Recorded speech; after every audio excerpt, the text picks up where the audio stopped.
막 이렇게 뭐 무슨 느티나무 심지는 않아요. 바오밥 이런 거. 그런 댓글을 다는 사람들은 몰라서 그러시는 것 같다. 바오밥 나무 심을 수 진짜 하이엔드 맞아. 이번에는 하이엔드 아파트 한국은 어디까지 왔을까? 근데 일반인들은 잘 모르겠지만 이게 한국이 또 이쪽에서는 또 사실 작년이었나? 분양 관련돼서 하이엔드 아파트 영상을 하나 만들어 달라고 제안이 들어왔다가 이제 협의 과정에서 저희가 못했던 게 있어요. 루시아 청담 514 더 테라스라는 데인데 그때 스터디 많이 했는데 다 그러니까. 까먹었어. 엄청나게 했는데 진짜. 그러니까. 그걸 좀 썩히기가 아까워서 최근에 또 로제가 APT로 해가지고 한바탕 이제 샥 끌고 왔어요. 그거 건축송이잖아. 그러니까 이게 한국의 건축계가 언젠가 이제 로제한테 감사하는 그런 날이 오지 않을까. 이게 왜 다시 나왔나 했더니 광고가 아까운 게 아니고 APT 로제한테 때문에 이렇게 딱 묻어가려고. 묻어가려고. 그래서 가져온 거예요. 그래서 APT? 청담 더 테라스 관련돼서 이제 좀 이야기를 해보고 그다음에 요즘 하이엔드 한국의 하이엔드 아파트 트렌드가 어떤지 뭐 어떻게 흘러가고 있는지 그런 얘기를 한번 해보도록 하겠습니다. 먼저 하이엔드 아파트 트렌드라고 하면은 뭐가 있을까요? 일단은 수요가 있다라는 거잖아요. 그렇죠. 이쪽 수요는 안 주는 것 같아. 그러니까 양의 시대에서 질의 시대로 갔고 그 질의 시대를 넘어간 또 수요층이 있는 거였죠. 그 다음에 이제 하이엔드 트렌드에서 뭐 마감재를 잘 쓰거나 천장고가 높거나 면적이 넓거나 뭐 그랬을 때 좀 감지되는 거는 이제 자연? 아주 기본적인 거 있잖아요. 자연에 대한 요소나 이런 것들이 결부가 되면서 굉장한 서비스들이 갖춰져 있는 최상위급의 그런 것들이 가능한. 근데 아이템의 차이로 막 이제 들어가기 시작하면은 이제 요소들은 많죠. 분명히 하이엔드라는 거는 사람들이 모여 있으면 가장 돈 많은 사람들이 항상 갖고 싶어하는 게 하이엔드일 텐데 그럼 그 사람들이 가장 갖고 싶어하는 게 뭐냐? 제한적인 거. 아무나 가질 수 없는 거를 나만 독점하고 싶은 욕구가 어느 도시에든 있는 것 같아요. 특히 서울이라는 도시에서 돈을 주고 아니면 돈으로 살 수 없는 독점할 수 있는 거는 뭐냐라고 했을 때 한강 조망이라든지 뷰라든지 그냥 그런 것들인 것 같거든요. 그래서 그거를 위해서는 뉴욕의 맨하탄을 바라보는 센트럴파크를 바라보는 큰 빌딩도 결국은 그 뷰를 독점하기 위한 것일 텐데 청담이라고 하는 그 양쪽으로 동서의 한강이 다 보이는 그 모서리 땅에서 그 파노라마 뷰를 독점할 수 있다라는 것들은 굉장한 메리트가 될 것 같아요. 그러면 그런 프라이빗한 것들이나 제한적인 것들을 가지려면 이 사람들이 일단 외부로부터 단절되는 거를 원하는 것 같더라고요. 나는 너희랑 다르다라는 걸 물리적으로 보여주고 싶어하는 게 있는 것 같아요. 대신 그 안에 들어갔을 때는 쉽게 얘기해서 내가 발가벗고 있어도 다른 사람들은 나를 보지 못할 만한 광경을 갖고 싶어하는 그 욕구들이 기본적으로 좀 있는 것 같고 거기서 나오는 재화 같은 것들은 방금 얘기했던 뷰, 정원, 테라스, 마을파룸 등등들이 있는 것 같은데 오히려 역설적이게 이 다음 단계에서는 정말 중요한 거 빼고 나머지는 덜어내는 걸 고급스럽다고 하는 게 요즘의 추세인 것도 같아요. 예를 들면 조명을 다 없애고 싶어요. 옛날에는 뭐 방등이 달리고 샹들리에가 달리고 그랬었는데 그냥 정말 중요한 뷰 하나를 위해 나머지를 그냥 백지화 만드는 것들이 요즘의 트렌드 중에 하나이지 않을까? 그래서 뭐 라인 조명이라든지 간접 조명이라든지 심지어 요즘은 다운라이트들이 바로 밑에 가기 전까지는 조명의 근원이 안 보이거든요. 그러니까 눈부심을 방지하겠다고. 그러면서 생기는 그 디테일들 차이들이 있는 것 같아요. 그래서 저거는 보면은 몇 년 안 된 디테일이구나 라는 것들이 분명히 느껴지는 것 같기도 하고 그거를 뭐 건축적인 것들로 분석을 해보면 사실 방등이나 샹들리에 같은 것들은 미적인 것들도 있지만 조명을 한 군데 모아놔서 조명 배선은 쉬워지지만 방 전체의 조도는 똑같아도 그 기술력을 한 군데 집중해 놓은 상황이거든요. 근데 라인 조명이라든지 다운라이트를 여러 개 박는 거는 같은 조도지만 방 전체를 균일하게 밝혀줄 수 있도록 그 작업해야 되는 양들이 늘어나는 방법이라고 좀 보고는 있어요. 그런 게 좀 더 고급진 분위기로 다가오게 되는 거죠. 배경이 깨끗해지고 그 뷰가 있으면 그 중에 정말 비싼 거 한두 가지를 갖다 놓으시는 거예요. 예를 들면 주방이 뭐 억대가 되는 주방 불탑이라든지 뭐 어떤 브랜드가 됐던 뭐 아니면 그림이 들어온다든지 힘을 줘야 되는 그 부분에는 엄청 집중적으로 금액을 투자를 하시는 것 같다라는 생각이 좀 들더라고요. 특히 우리나라 상황인 것 같은데 주변에서 비싸다고 소문난 것들 같은 페인트를 쓰더라도 뭐 벤자민 무어라든지 더너 에드워드 아니면 요즘은 그거보다 조금 더 나가서 뭐 발페인트 재료비나 취급해야 되는 취부하는 인건비가 좀 더 비싸서 아무나 하지 못해 라는 것들을 선택하는 것들을 좀 많이 선호하시는 경향이 있는 것 같아요. 하이엔드 아파트는 페인트를 써요? 아니면 조명을 많이 써요? 월페이퍼 예, 페인트가 페인트들의 기본적으로 비율이 월등히 높기도 하고요. 예. 제가 느끼는 그 하이엔드 아파트와 일반 아파트의 차이는 층고. 네, 네. 그렇죠. 와 요즘은 이제 그린 건축이라고 해서 뭐 식물 같은 거 해놓는 그런 것까지 제가 느끼는 그런 쪽에였고 왜 그쪽으로 경향성이 갔느냐인데 결국에는 아까 말한 희소성을 갖고자 하는 거잖아요. 럭셔리는 쓸데없이 하는 거다. 누군가 얘기하러 쓸데없는 거 지불하는 게 럭셔리다라고 보는데 하이엔드를 럭셔리로 본다면 옛날에는 강남이 개발할 때는 아파트가 새로운 모델이긴 하지만 그게 하이엔드는 아니었잖아요. 그래서 그분들은 어디 가셨냐? 평창동. 한남동 주택을 짓고 사셨죠. 그렇죠. 개인화된 주택. 근데 그분들의 이사가 왔고 여전히 자기네 성을 만들 분들은 그렇게 단독주택을 지으시는데 그게 아니라 서비스를 자기네들이 구상해서 직접 하지 않고 갖춰진 데를 찾으려고 하고 조금 더 용이성에 따라서 이게 서로 모이는 것 같아요. 그러면 평창동 주거단지, 한남동 주거 단독주택단지, 청담동 주택단지가 이제는 아파트로 고급주택 아파트로 간 것 같아요.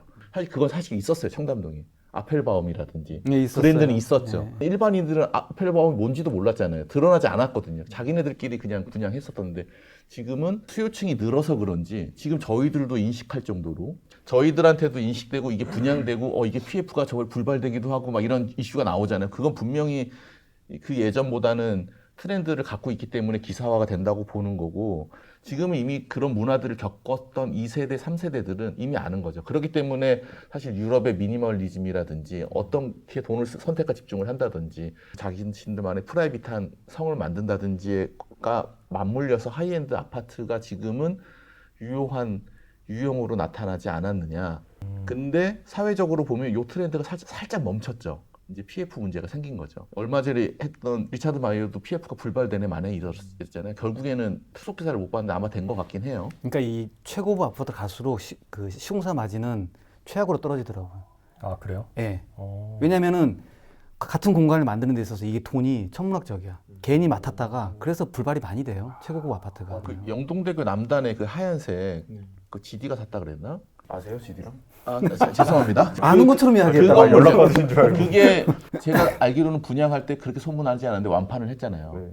그걸 완판을 하고 그게 사실은 50억이었나? 뭐 얼마에 듣자마자 야 그런 아파트가 있어 이럴 정도였는데 그 뒤로 이제 붐업이 된 것 같아요. 그 뒤에 후속 주자들이 하이엔드 주택이 얼마나 위험하고 리스키한 사업인지 모르고 조금 달려든 면은 있는 것 같아요. 청담도 그래서 잠깐 멈춘 거 아닌가? 광고가. 혹시 그쪽으로 해서 작업 혹시 한번 해보시거나 뭐 저도 나름대로 제가 그러니까 제 포트폴리오 내에서 나름 객단가가 높은 포트폴리오라고 갖고 있다고 생각하는 게 있었는데 정말 럭셔리를 하시는 분들 앞에서 그걸 얘기를 할 기회가 있었어요. 네. 근데 그분들한테 제가 한마디 딱 들었거든요. 그래서 아직 럭셔리는 못 해봤지. 제가 그 순간 아직 그 시장 진입을 못한 사람으로 그 제가, 시장은 네. 진짜 우리 설계 쪽에서도 벽이 있더라. 네. 그러니까 너 해봤어? 이런 게 네. 이게 참 그게 제가 아파트에 제가 2017년 8년에 평당 500 정도 되는 공사를 했었어요. 그 당시는 아까 말씀드렸던 대로 평당 200이어도 괜찮다고 할 정도였는데 평당 500이면은 제 기준에서는 꽤 많이 썼다고 생각을 했었는데 이제 그거를 앞에 파일을 열어놓고도 아직 그래서 럭셔리는 못 해보셨다라는 얘기를 듣는 순간 그러니까 금액이 없는 뭐 예. 그냥 평당 1,000, 2,000 뭐 그런 거 별로 중요하지 않는 럭셔리 정도를 말하는 그 투자 쪽으로 하게 되면은 페이스북이나 마이크로소프트나 그런 쪽은 그 사업이 다 걔네들 테두리 안에서 다 연결이 돼요. 그런 것처럼 이런 쪽도 어떤 그 그룹이라고 그럴까 아니면 클럽이라는 게 뭐 그런 쪽으로 해서 이제 연결되고 해서 그 사람들만 이렇게 또 진행을 하고 그러는 게 있나 싶어가지고 그러죠. 특히 인테리어는 건축은 인허가가 서류들이 다 나가기 때문에 어떤 럭셔리 주택들은 진짜 건축가도 대단한 분한테 설계를 맡기지만 인테리어는 아주 비밀리에 진행되잖아요. 그렇죠. 그럴 때문에 완전히 이너서클에서만 움직여요. 진짜 인허가를 위한 그 라이센스드 아키텍이 따로 있고 네. 따로 또 디자인하신 분들이 있는 경우들도 네. 있을 거고요. 그리고 그 이너서클이기 때문에 실력이 엄청나서 거기에 있는 게 아니라 너 해봤어? 해봤어가 중요한 거예요. 왜냐하면 비밀 유지라든지 여러 가지 것들을 같이 공유하기 때문에 그거 그냥 듣보잡이 와서 뭘 어떻게 가져갈지 모르잖아요. 어떤 정보를 빼갈지도 모르고. 일례로 우리가 럭셔리인 줄 알았는데 뭐냐면 우리 갑자기 한문 선생을 바꾸겠대. 그러니까 우리 와이프가 원래는 선생님이 왔다 그냥 가는 거였거든. 우리 집을 공개한 거잖아, 그분한테. 그래서 선생님이 바뀌니까 갑자기 우리 와이프가 단호하게 선생님이 바뀌었으니 시간 조정을 해서 엄마가 있는 시간에 하겠다는 거예요. 오, 현진박 펜트하우스 사는 거야? 그래서 내가 우리 집에 그렇게 뭐가 위에 뭘 지켜야 돼? 아니, 현진박 뭐 펜트하우스 하나 본데? 그러니까. 오, 나도 근데 놀래가지고 이제 그- 아니 그럼 우리 집이 따로 있나? 우리 애랑 하면서 다른 데서 하나? 근데 우리 앞에도 별게 없는데 그냥 그런 이 거부감이 있잖아요. 그냥 이너서클에 들어간다는 자체가 그 그러니까. 일을 수행했느냐 안 했느냐가 되게 중요한 것 같아요. 실력만 있다고 들어갈 수 있는 데도 아닌 것 같고. 그렇죠. 그런 아쉬운 것도 게, 그런 시장도 있는 거죠. 전 파트너 헤어지기 직전에 그런 부류의 분의 별장을 하나 했는데 처음에는 자기가 지금은 상태가 안 좋으니 간단하게 짓겠다고 그래서 간단하게 짓는다고 설계보다 아주 간단하게 제안해서 흔쾌히 사인을 하시더라고요. 그래서 그러신가 보다 했어. 주방 상판이 설계비보다 비싸. 주방 상판이 평당 1억이야? 아쉬웠겠다. 주방 상판이 그대로 따서 오니 모든 설계는 이 상판에 상판 이 위에 다 상판을 바뀔 얹어지는 수가 거지. 없어. 다른 설계는 계속 바꾸시는데 최고주택은 상판이 있고 또 배로 오더라. 이태리에서 와. 거기에 맞는 그 볼도 다 정해진 걸 싱크볼도 정해져서 우리가 바꿀 수가 없어. 거기에 맞췄어요. 거기 맞춰서. 국내 어디 공장에서 오는 게 아니고 걔가 6개월 전부터 배에서 와. 그래서 그 색깔을 맞춰서 싱크대를 짜야 돼. 청담 테라스를 보셨을 텐데 이거 보고서 느낌은 어떠세요? 럭셔리는 되는 것 같아. 고급 아파트. 고급 아파트예요? 고급 아파트. 하이엔드가 좀 희한하게 입지에서 진짜 이미 갈리는 거죠. 내가 점유를 어디다 이거 갑자기 저희가 어디 시골에 갖다 놔도 똑같이 팔리지도 지어놔도 않고. 하이엔드는 아닐 거야 아마. 청담동이라는 곳 도산대로 거기에서 어디나 한강뷰든 시티뷰든 거기에 있기 때문에 그 사이트가 굉장히 좀 어쩔 수 없이 중요하고 루시아 청담 같은 경우도 오피스텔하고 아파트가 결합된 걸로 알고 있어요. 근데 오피스텔은 여러 가지 법적 조건에 의해서 맞췄을 것이고 아파트가 상부 쪽으로 들어가거든요. 마지막에 진짜 펜트하우스는 제가 알기로 우습게 200~300억 넘어가는 걸 알고 있어요. 지금 300억에 내놨다는 야. 얘기는 들었고요. 78평 전용 78평인데 건물 안에서도 그래. 하이엔드 일반 50평형 때는 한 75억 정도인가에 지금 뭔가 분양이 되는데 말씀하셨던 것처럼 오피스텔은 이미 완판이 됐고 야. 아마 세금 문제 때문에 오피스텔이 아. 더 먼저 다 팔렸다고 그랬던 것 같고 일반 아파트랑 펜트하우스가 조금 남아 있는데 저기 잠실에 있는 롯데 시그니엘 네. 거기 펜트하우스가 처음 분양 때가 200억에 나왔다가 지금 300억 정도로 올렸나 봐요. 이야. 근데 지금 여기도 마찬가지로 그 가격을 겨냥해서 300억대에 되겠네. 내놨다라고 하는 것 같더라고요. 아, 그럼 하이엔드 맞네. 야, 미안해. 오피스텔이 여기에 펜트하우스는 하이엔드라고 봐야죠. 비용급으로 보면. 그 디자인은 어떻게 보셨어요? 저는 이게 이름이 더 테라스잖아요. 그래서 테라스 부분을 이렇게 좀 강조해가지고 그냥 일반 박스형의 그 아파트는 아니어가지고 독특하고 좋다라는 느낌을 봤었는데 이 루시아라는 그 사업팀의 세 번째 상품이라고 확인이 되고 있잖아요. 청담이랑 도산 뭐 이렇게가 앞에가 더 있었던 것 같은데 더 리버 뭐 이런 게 있었던 네. 것 같은데 거기야말로 처음 얘기했던 것처럼 입지 자체가 하이엔드를 가질 수 있는 입지여서 또 다른 장점들을 내세웠던 것 같은데 여기는 한강변보다는 그래도 한 두어 블록 들어와 있는 땅이어서 그 녹지로 그 자연을 대신한 것 같아요. 그러다 보니까 태생적으로 기존에 있었던 사업들보다는 그러니까 같은 가격으로 책정했을 때 하이엔드라고 갈 수 있을까라는 의구심은 좀 들지만 이 아이디어는 뭐 존중할 만하다. 그리고 어떤 다른 설명에서 봤는데 이게 이태리 밀라노에 있는 보스코 버티컬레 그거를 벤치마킹해서 만들었다고는 하는데 이것도 자세히 들어보면은 이태리에 있는 건축가였던 스테파노 보엘이라는 건축가들의 포트폴리오를 보니까 건물의 수직에 식생해 놓는 거에 대한 포트폴리오들이 굉장히 많더라고요. 그렇다는 거는 뭐 수종, 토심, 뭐 기후에 대한 스터디들이 굉장히 많이 따라갔을 텐데 이거를 어느 정도의 스터디로 질적으로 따라갔을까에 대한 궁금증은 좀 남아있는 개인적으로는 프로젝트라고 생각이 들어요. 뭐 아까 전에 저희 단독주택 얼마나면 짓겠냐 할 때는 윤 소장님의 그 분야는 아니라서 잘 말씀을 못 하셨는데 아, 그렇죠. 이제 네, 윤 소장님 분야로 왔으니까 본격적인 전문가의 의견을 하이엔드. 나 좀 눈치 못 챙겼네. 어떻게 보셨어요 이거는? 한국의 하이엔드 아파트가 그 아파트의 탄생을 보면 사실 대형 설계 사무소는 이런 거 하기도 하죠. 하이엔드 아파트요? 네, 안 해요? 하지. 정동 상림원도 있었고, 그러니까 그래요? 그런 그- 류의 아, 것들은 하지. 뭐 회장님 네. 주택 같은 것들은 많이 하니까 비밀 유지를 서약서를 쓰고 진행을 하긴 하니까. 근데 이 하이엔드 아파트가 사실 미국 기준으로 보면은 되게 못 사는 사람들이 아파트를 지어서 살게 되는 그 히스토리를 가지고 있잖아요.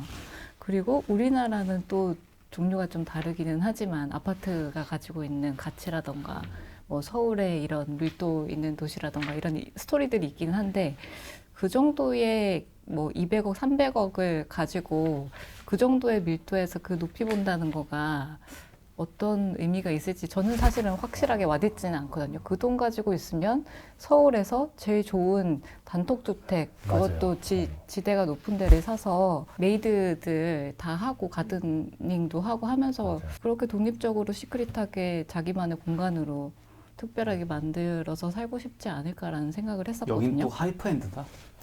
그래서 랜턴하우스라고 헤드웍이 설계한 그걸 보면 그것도 그 4베드룸이 130억이래요.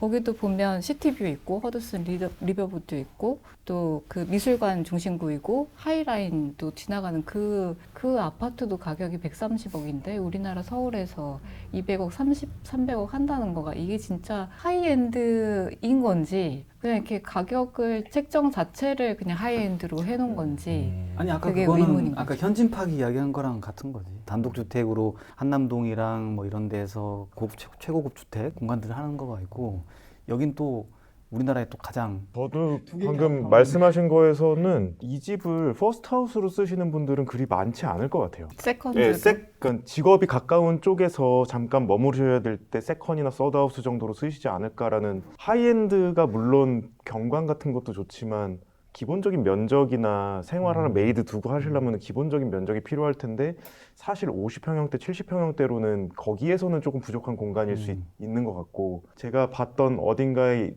다큐에서도 보니까 맨하튼에서 센트럴파크가 보이는 쪽의 그 레지던스들은 대부분 세컨이나 서드하우스로 갖고 계시더라고요. 있어 보이더라고. 예. 그거 유튜브에 보면 많아요. 그 부동산 업체들을 맞아요, 소개해 주는 맞아요. 거. 개발업자들이 하시는 그거 굉장히 슬림한 놈 하나 있어요. 아 맞아. 그거 엄청 지어주는 비례가 거야? 엄청 그거 지어주는 예쁘더라고. 거야? 무슨 뭐 연필 같은 거 하나 세워져 있는데 거기서 뭐 이거 제가 들었던 것 중에 하나는 이런 하이엔드급은 엔터테인먼트 회사 쪽에서도 많이 구입을 그럴 수도 해가지고 있죠. 사용한다고 그러더라고요. 이게 절세 비용도 있고 아이돌 같은 경우에는 시큐리티가 되게 잘 돼 네. 있어가지고 그런 이유 때문에도 아까 전에 오다가 봤던 게 오피스텔이 먼저 다 계약이 끝나고 아파트가 남아 있는 거 투자적인 같아요. 관점도 법인 있고 쪽에서도 어. 세금도 싸니까. 또 성수동 거기도 보면은 온전하게 가족 세대가 들어가 있지 않고 홍보용 아니 막 그렇게 가지고 있는 데들도 그 많더라고요. 아까 현진팡님이랑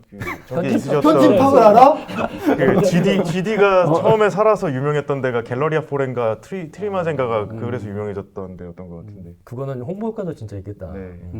이 집은 아닌 것 같은데 기둥이 있는 그런 하이엔드 그런 주택도 있더라고요. 중간중간에 기둥이 있어 그것도 그 뉴욕의 맨하탄 거기도 보면 기둥들이 되게 큰 기둥들이 있어요. 근데 이게 오묘한 이게 무슨 그리스 신전의 오도는 아닌데 걔도 럭셔리해 보여. 그러니까 이 코드를 알아야 돼. 네. 그러니까 우리는 기둥을 치워야 되는 건데 그렇죠. 중간 그러니까 그건 또 럭셔리해 보여. 저 공간을 저렇게 낭비할 수 있다고. 꾸몄던 그러니까. 거 결과론으로 꾸민 거지. 실제로는 이제 우리 아파트에서 일반적으로 보는 벽식 구조 가지고는 경관을 만들어내는 한계가 있으니 이런 아파트들은 높은 층고하고 메자니도 걸고 이러려면 라멘 구조가 훨씬 유리하니까 아마 그게 기둥이 생기는 아니 것 근데 같아요. 일부러 또 그 기둥은 또 사각 그러니까. 기둥은 아니야. 원형 기둥이야. 네. 근데 감정적으로 맞아요. 이렇게 감성적으로 봤을 때 보면 그게 럭셔리해 보인다고. 아무 기능이 없을 수도 있어. 하중이고 무겁고 그냥 세우는 걸 수도 있어. 그 부분을 얘기하고 싶어요. 왜 하이엔드가 그린 아파트, 그린 아키텍처의 모티브를 차용해 왔느냐. 나는 근데 이 하이엔드가 해볼 거 다 해본 것 같은 거야. 나는 아파트 해볼 거 다 해봤기 때문에 DH나 잘 고급 브랜드 정도만 가도 이미 아파트에 그래도 외국 사람들도 와 이런 아파트가 있어라고 눈이 휘둥그레질 정도의 급이 됐거든요. 그 얘기는 개발이 사실 다 끝났다는 거야. 이제 남은 건 적용하고 커뮤니티밖에 없어요. 저는 지역적인 특성 때문인 것 같아. 그러니까 센트럴파크에 있는 거에다가 식물 같은 거 해놓는 거는 사실 별 의미도 없을 것 같아. 여기는 청담이라는 도시적인 거에서 이제 좀 여유나 아니면 고급진 느낌의 것을 내려고 하다 보니 이렇게 식물 같은 게 들어가죠. 그게 욕심이라는 거지. 네. 이게 아파트가 살면 우리가 콘크리트 덮여진 거를 생각하고 이제 지층으로 가야 지상층의 바닥으로 가야 있는 여기에 건데. 조경이 있어 그걸 누리고 지하 주차장이 있다라는 기본인데 내 집 안에 들어온 거지. 그렇죠. 내 집 안에 들어온 거지. 또 뭐냐면 요즘에 사실 트렌드가 여러 가지도 있지만 조경이 사실 있어요. 아, 조경 중요하죠. 조경 자체를 꾸미는 것도 이제 유행인 거야. 거기 클래스가 양평도 클래스가 운영이 돼요. 그 사람들이 자기 집안을 꾸미거나 정원을 꾸미거나 하거든요. 이렇게 식물이 이제 집 내부로 들어오게 되면은 되려 걱정하시는 분들인데 이거 하중 다 흙이며 나무며 하중 어떻게 하냐 뭐 그런 얘기를 많이 하더라고요. 특히 물 빠짐 같은 거. 그건 돼. 어. 하중하고 물빠짐 이런 거는 기술적으로 그게 안 된다라는 거는 말이 안 되는 거고 그건 어려운 건 아니에요. 나무인데 식물인데 그럼 뿌리는 계속 자라잖아. 그러면 그거를 한정을 시켜야 되잖아. 그렇죠. 그냥 콘크리트 안에다 그냥 집어넣고 그냥 하는 거야? 식물은 어. 식물은 거기에서만 예, 아, 그래? 자기가 자기가 알아서. 그 흙의 용량을 알아요. 아, 그래? 네. 미안해. 이거 잘라야 되겠다. 그게 넝클처럼 건물에 막 눌러붙으면 어떡하냐 막 이런 거잖아요. 그렇게 하기 위해서 프로텍팅 레이어가 있어요. 금속 시트 같은 방수가 있어서 뭐 뚫거나 그러진 않고 그러니까 기술적인 문제는 해결돼 있고 나무도 거기에 맞게끔 막 이렇게 뭐 무슨 느티나무 심지는 이제 않고 바오밥 이런 거. 아니, 그런 댓글을 다는 사람들은 상가주택 해놓으면 위에 옥상 같은 데 가면 할머니들이 거기다가 막 화분 갖다 놓고 근데 그건 하중이 계산 안 된 거고 그런 거 때문에 지금 이런 댓글이 나오는 건데 하이엔드 가면 그건 해결이 되어 있는 거죠. 몰라서. 몰라서 그러시는 것 같다. 아니 진짜 바오밥 나무 심는 거 진짜 하이엔드 맞아. 이게 요만한 나무 심는 거 하이엔드 아니야. 아 그렇죠. 바오밥을 심어야 돼. 바오밥 나 그게 너무 웃겨서 지금 바오밥 심을 수 있으면 그거는 하이엔드 해야지. 하이엔드 이거 정도가 하이엔드 아니고. 해야지.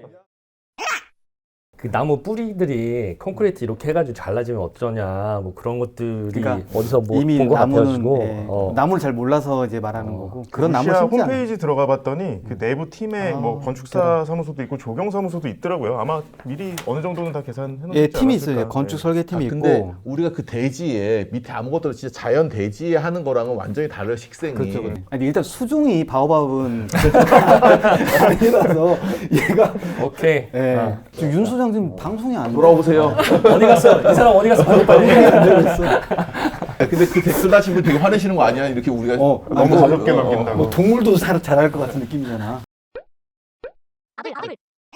해외 아파트도 이제 럭셔리 해가지고 사례들이 있을 것 같은데 어떤 거가 있는지 좀 아까 이제 그 수직숲 뭐 그 개념으로 본다면은 이탈리아 밀라노에 보스코 베르티칼레가 스테파노 보에리가 그 설계를 했고 근데 그 건축가가 나중에 중국의 무슨 뭐 포레스트 시티도 관여하고 그래요. 그러니까 애초에 그런 류의 건축가가 실험적으로 만든 거였고 근데 이제 중국에서도 청두에 수직숲 뭐 버티칼 뭐 포레스트라고 해서 이름도 정글 아파트가 됐는데 이제 그게 그건 실패 사례. 네, 실패 사례예요. 그죠. 모기가 뭐 이런 뭐 감당할 수 없는 정도고 각 세대별로 관리하다 보면 누군가는 관리를 하고 안 하잖아요. 그러니까 그 문제가 굉장히 커. 한국 아파트가 뭐 다 모양이 똑같잖아요. 근데 해외 같은 경우에는 그렇지 않은 것들이 많아가지고 그런 것 중에서 제일 기억에 남는 건 저는 OMA의 그 싱가포르에 했던 인터레이스. 아 그거는 맨 처음에 보고 이런 게 막 그렇게 놀랐었고 그다음에 웹진에 최근에 소개된 건데 MVRDV가 한 것도 있어요. 그 테라스를 이쪽에 해가지고 목재 해가지고 쭉 해놨던 거.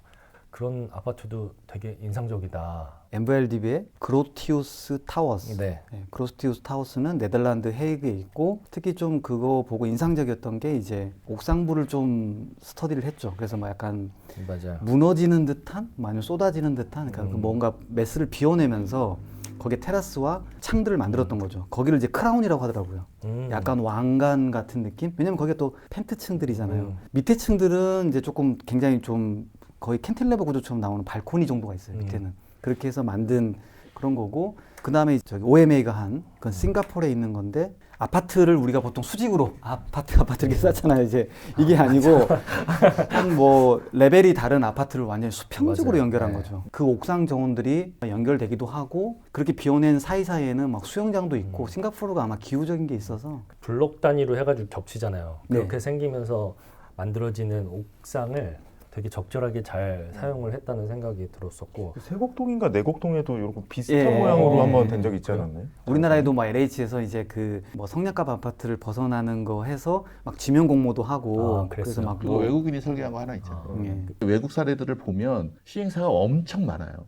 그래서 그 시행사들이 자기네 브랜드를 런칭을 하거나 아니면 해왔던 것들이 있기 때문에 그 연속 속성이 있다를 다 다양한 모습들을 갖추게 되거든요. 일을 할 때도 대형 회사가 대형 설계 사무실이랑 또 하잖아요. 근데 여기는 그거를 기반으로 좋은 건축가들이 계속 나타나고 있는데 BIG도 사실은 초기에 그 주거 단지를 잘 하면서 지금 완전히 세계적인 건축가가 됐잖아요. 알겠습니다. 그러면은 요번 얘기는 여기까지만 하고 한 10분 정도 해가지고 멤버십 이한 그거 한번 해보겠습니다. 소장님 뭐 하시려고 하셨던 게 무슨 내용? 아 그러니까 이 책 얘기 또 하면 좋을 아니 것 같아요. 이제 한 얘기 아닌데 다행이다. 아까 전에 안 들어서. 이거는 일반 사람들이 안 들어도 되는